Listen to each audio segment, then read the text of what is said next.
Hi, I'm Jennifer. I'm here to share a story with you this week.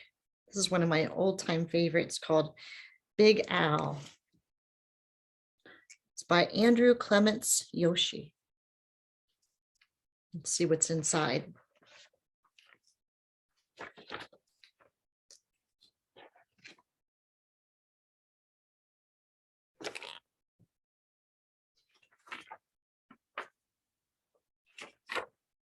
Okay, here we go. In the wide blue sea, there was a very friendly fish named Big Al. You could not find a nicer fish.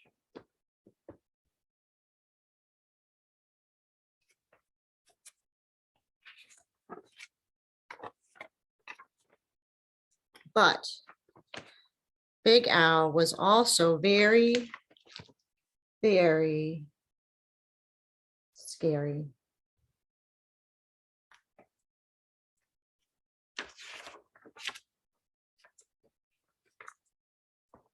Other fish seemed to have at least one friend. Some had many, but Big Al had none. He did not really blame the other fish. How could he expect little fish to treat a big fish with eyes and skin and teeth like his? So Big Al was lonely and cried big salty tears into the big salty sea.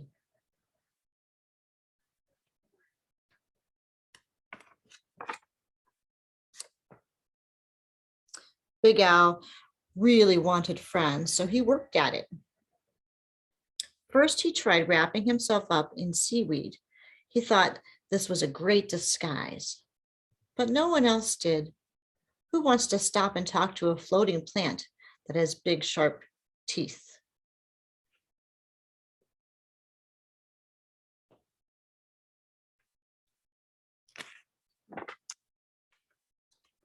Then he thought that if he puffed himself up round, the other fish might laugh and see how clever and silly he could be. All they saw, though, was how big he could be, and they steered clear.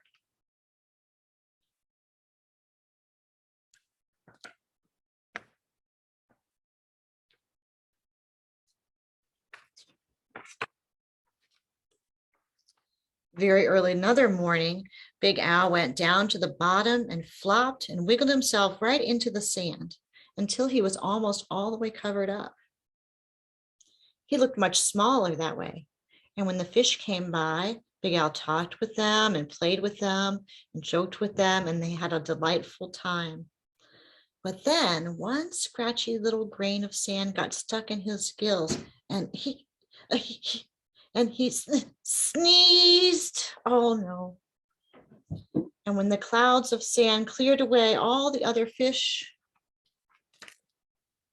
were gone.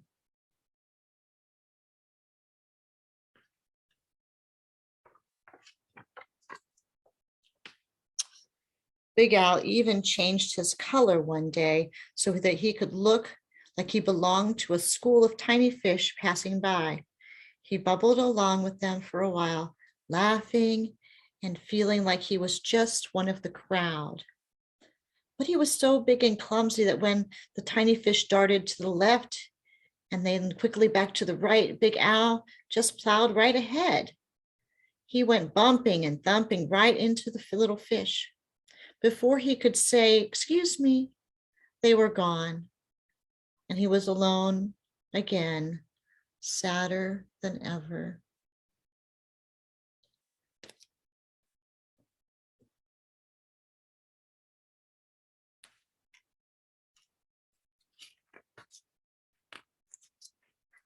What's going to happen? Oh, something different on this page. Let's find out what's happening. Just when Big Al was starting to be sure that he would never have a single friend, something happened. He was floating along sadly, watching some of the other fish, the smaller fish, and was wishing that they would come closer. As he watched, a net dropped down silently from above. And in an instant, they were all caught.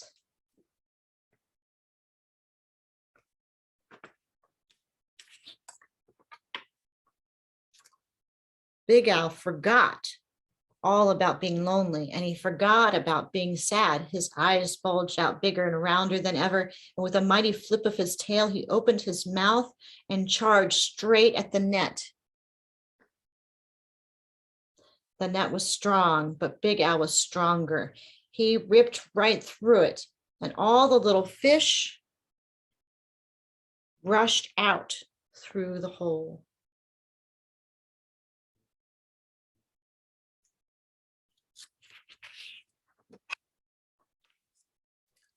But when Big Al tried to turn around and go out of the hole, he got tangled up in the net. He was stuck.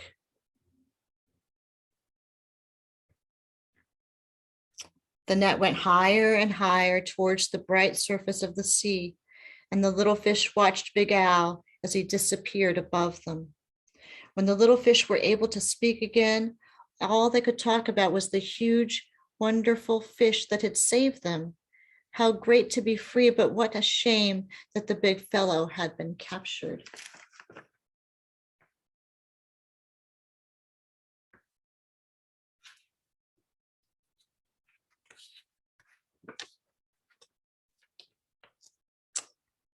Just then, there was a tremendous crashing splash above them, and the small fish dashed away. Was it that net again?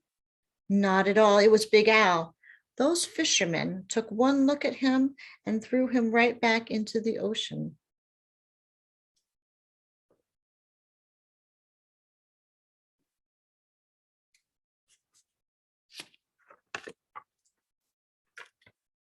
And now there is one huge, puffy, scary, fierce-looking fish in the sea who has more friends than anyone else.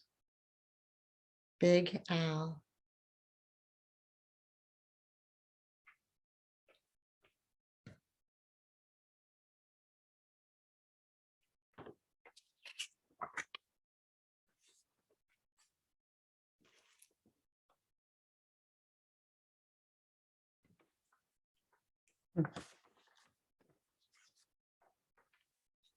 That's the end of that story.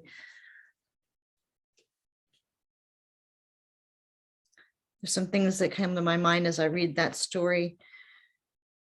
I wonder if you've ever been unsure about making or finding a friend. Have you ever felt lonely? Have you ever tried really hard to find a way to fit in, to find a friend? Maybe even wearing a particular clothing item, or trying hard to be clever and silly. Maybe even joining in a play or activity that you see your friends doing, or people that you want to play with or be with, and join in just to fit in.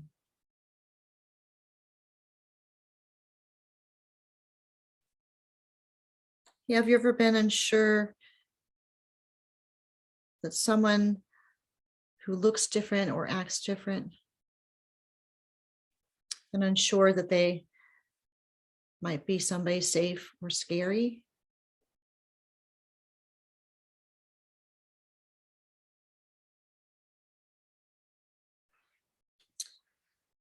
Sometimes people surprise us. It's an invitation to be open to people who might seem a little different, in a way of widening our circle. That's the theme of this month. In this book and this theme, we reflect upon ways to widen our circle by accepting ourselves, understanding our insides and our outsides. Sometimes we are encouraged to wear something or look a specific way, be a particular weight, or wear particular clothes, or be particularly funny. But this doesn't really portray what's going on the inside, the part that matters in a whole different way. It doesn't show what people are wondering about, what they are thinking about, and how they feel, or what they believe. There are other things that make us who we are, things that we believe in, how we act, and how deeply we care. One of the things that we think about is the insides matter most. Interestingly enough, I have something about that right here. I have a book. It's a pretty cool looking book. I'm going to open this first page so it's not quite as shiny. Oop. And the skull held, the little skull came out. See if I can get it to stay in there for a second so you can see it. Let's see here.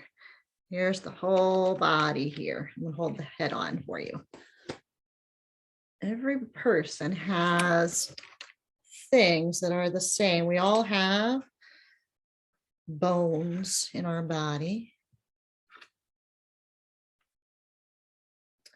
We all have joints and tendons.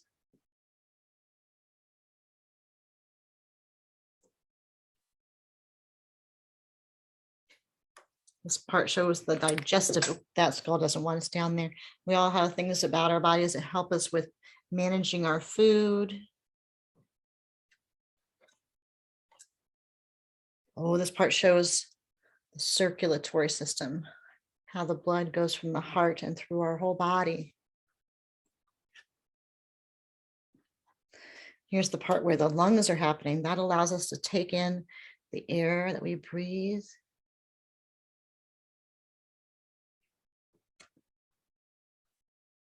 We have muscles that help us out,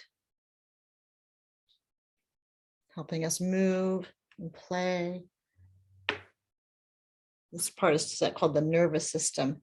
It also goes throughout the body from all the way to our brain to the bottom of our toes, helping us understand how to move and how to be and how to think in the moment in which we are and how to react to the world around us. Pretty cool. We all have those things. We also all have the need to have friendships. We also all have the need to belong and feel love. The activity that I'm thinking of for you this week is a little bit different. There's a couple choices I'm thinking about that you can opt to do or not do. But this is what I was thinking about. If you have a big piece of paper or a big cardboard piece, you could make an entire tracing of your body from your head to your shoulders, all the way down to your toes. You might need somebody to help you draw that out. And then you could put your things inside, like you could put your bones in there, you could put your heart in there, or you could draw other things. You could put other things in there that matter to you. Maybe you'll have a symbol for a hug. Maybe you'll put some flowers somewhere on your toes. And you can put particular colors that go to different parts of your body in different ways. You get to be creative about who you are, who you want to be, and how you create yourself. Sometimes that feels like too big of a project, so you could just do a mask that way. Drawing, get like a paper plate or a piece of cardboard paper and cut it out with some eyes. Put on whatever you want to shield yourself from the world, and maybe put some things about your insides on the face part that covers your face, that nobody sees but you and the people that you choose to share it with. Just an invitation. If you take up any of those ideas, feel free to share them with us. In the meantime, for sure, be kind to yourself and give hugs and kindness to the people around you, because we don't always know what's going on inside of them. And it's an opportunity to widen our circle. Thank you so much for spending this time with me. I'm looking forward to being able to have conversations with you and see you in person soon so we can connect and play.